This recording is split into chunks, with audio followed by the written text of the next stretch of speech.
Hi friends, welcome back to my channel. అందరూ ఎలా ఉన్నారో? నేనైతే చాలా బాగున్నానండి. సో చూస్తున్నారు కదా, ఇంకా వీడియోలో చూస్తుంటేనే నోరూరిపోతుంది. చేపల కూర అంటే ఎవరికి ఇష్టం ఉండదు చెప్పండి.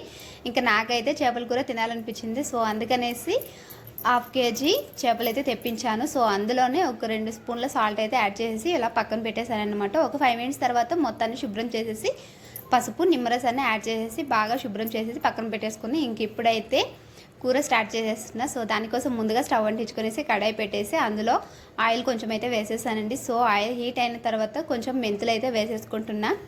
చూడండి, చిన్న స్పూన్, అంటే ఎక్కువగా వేసుకోవడం వల్ల చేదొచ్చేస్తుంది. ఇంకా ఆ తర్వాత పొడవుగా పెట్టుకున్న ఆనియన్స్ అలాగే పచ్చిమిర్చిని కూడా ఇందులోనే వేసేసి కొంచెం బాగా ఫ్రై అవ్వాలన్నమాట.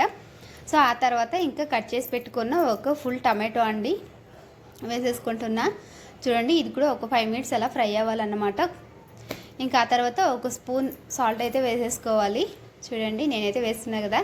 ఇలా సాల్ట్ వేసిన తర్వాత 5 మినిట్స్ తర్వాత ఇంకా అల్లం వెల్లుల్లి పేస్ట్ కూడా కొంచెం ఎక్కువగా వేసుకోవాలండి. ఇంకా టేస్ట్ అయితే చాలా బాగుంటుంది అనమాట. సో ఇలా వేసుకున్న తర్వాత కొంచెం పసుపును కూడా యాడ్ చేసేసుకునేసి ఇంకా మొత్తాన్ని ఇలా మిక్స్ చేసేసుకోవాలి.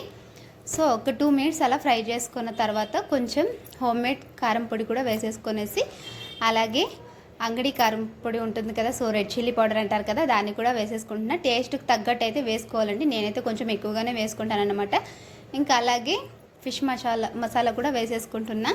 సో చూడండి, ఇలా మొత్తాన్ని కూడా మిక్స్ చేసుకునేసి సాల్ట్ కూడా టేస్ట్కి తగ్గట్టు ఇప్పుడే వేసేసుకోవాలండి. అలా ఒక 5 మినిట్స్ అలా కుక్ అవ్వనివ్వాలి. పచ్చివాసన పోయే వరకు మనం కుక్ చేసుకోవాలన్నమాట. ఇలా అయితే మూత పెట్టేస్తున్నా. ఇంకా 5 మినిట్స్ తర్వాత చూడండి, ఇలా అయితే వచ్చేసింది అనమాట. సో ఈ టైంలో చింతపండు పులుసు కూడా వేసేసుకోవాలండి. సో ఇలా వేసుకున్న తర్వాత ఇంకొక 2 మినిట్స్ అలా కుక్ అవ్వనివ్వాలి. ఇంకా టేస్ట్ మొత్తం కూడా గుజ్జుకి బాగా పట్టాలన్నమాట. చింతపండు పులుసు ఉంటేనే చాలా బాగుంటుందండి చేపల పులుసు. సో సాల్ట్ అయితే టేస్ట్కి తగ్గట్టు ఇప్పుడే కరెక్ట్గా వేసుకోవాలి. చూస్తున్నారు కదా, నేనైతే వేసేసి ఈ విధంగా 5 మినిట్స్ అలా కుక్ చేసుకుని ఇంక ఈ మొత్తాన్ని కూడా అలా కలుపుతూ ఉన్నానన్నమాట. మొత్తం కూడా తిగ్గా వచ్చే వరకు కొంచెం కలుపుకుంటూ ఉండాలండి. సో చూస్తున్నారు కదా, అలా 5 మినిట్స్ అయితే వదిలేసాను.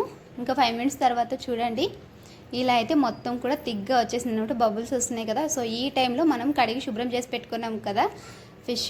సో ఆ చేప ముక్కలు అన్నీ కూడా ఇలా ఒక్కొక్కటిగా వేసేసుకుంటున్నాను. చూడండి, నేనైతే వేసేసుకుంటున్నా. టేస్ట్ అయితే చాలా బాగుంటుందండి. మీరు కూడా ట్రై చేయండి. ఒకసారి టేస్ట్ ఎలా వచ్చిందో నాకైతే కామెంట్ చేయండి. సో చూడండి, ఇలా అన్ని ముక్కల్ని కూడా వేసేసుకొనేసి ఇంకొక విషయం ఏంటంటే, మనం చేపల పులుసు వండేటప్పుడు ఎప్పుడు కూడా చేపల్ని గరిటతో కానీ స్టిక్తో కానీ దేంట్లో కూడా కలపకూడదు. ఇలా బాండ్లీని అలా కలుపుతూ ఉండాలన్నమాట. మనం టచ్ చేసామంటే చేప ముక్కలు విరిగిపోతాయండి. సో అలా 5 మినిట్స్ తర్వాత ఇలా చూడండి, బాగా కుక్ అయిపోయింది. ఇంకా చేపల్ని ఇంకొకసారి అయితే ఫ్రై చేసుకుని చూడండి. ఇంకా చేపల పులుసు అయితే రెడీ అయిపోయిందండి. ఇంకా టేస్ట్ అయితే అరోమా అయితే చాలా బాగుందన్నమాట. ఇంకా గార్నిష్ కోసం అయితే కొంచెం కొత్తిమీర అయితే వేసేసుకున్నా.